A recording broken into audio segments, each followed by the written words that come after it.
ఓం నమ శివాయ. ఎవరికైనా ఉద్యోగం గానీ, వ్యాపారం గానీ ఎందులైనా కొంచెం లేట్ అవుతుందనుకుంటే, వాళ్ళు మహాగణపతికి ఈ యొక్క పరిహారం చేస్తే మీరు అనుకున్న పనులన్నీ విజయమవుతాయండి.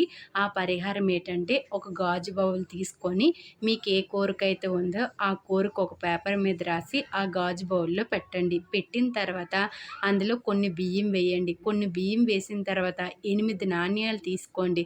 అంటే 8 కాయిన్‌లు తీసుకోండి. 8 కాయిన్‌లు తీసుకొని ముందు 2 కాయిన్‌లు పెట్టి బియ్యం పోయండి.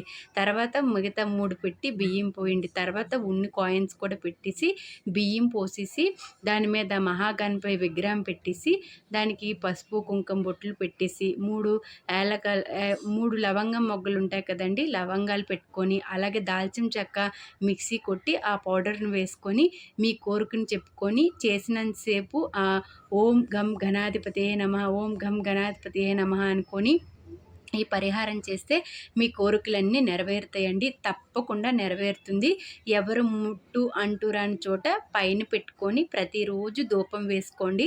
అలా మీ కోరిక ఎప్పుడైతే తీరిపోతుందో ఆ బియ్యాన్ని కొంచెం పాయసంలా చేసి చిన్న పిల్లలు ఉంటారు కదండీ! చిన్న పిల్లలకిస్తే మహాగణపతి చాలా సంతోషిస్తారు.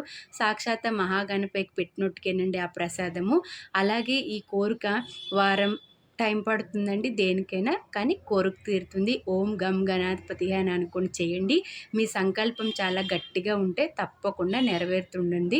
అలాగే మార్నింగ్ 10 లోపు చేసుకోవాలండి. స్నానం చేస్తారు కదా! స్నానం చేసి పూజ చేసుకున్న తర్వాత యథాస్థితిగా ఈ పరిహారం ఉదయం 10 లోపల చేసుకుంటే మీ కోరికలన్నీ నెరవేరుతాయండి. ఉద్యోగం గానీ, వ్యాపారం గానీ ఏ ఒక్కటైనా ఒకటే కోరుకోండి. తప్పకుండా ఆ సిద్ధి బుద్ధి గణపయ్య విజయం చేస్తారండి. ఓం నమ శివాయ. తప్పుంటే క్షమించండి. ఓం గం గణాధిపతియే నమః.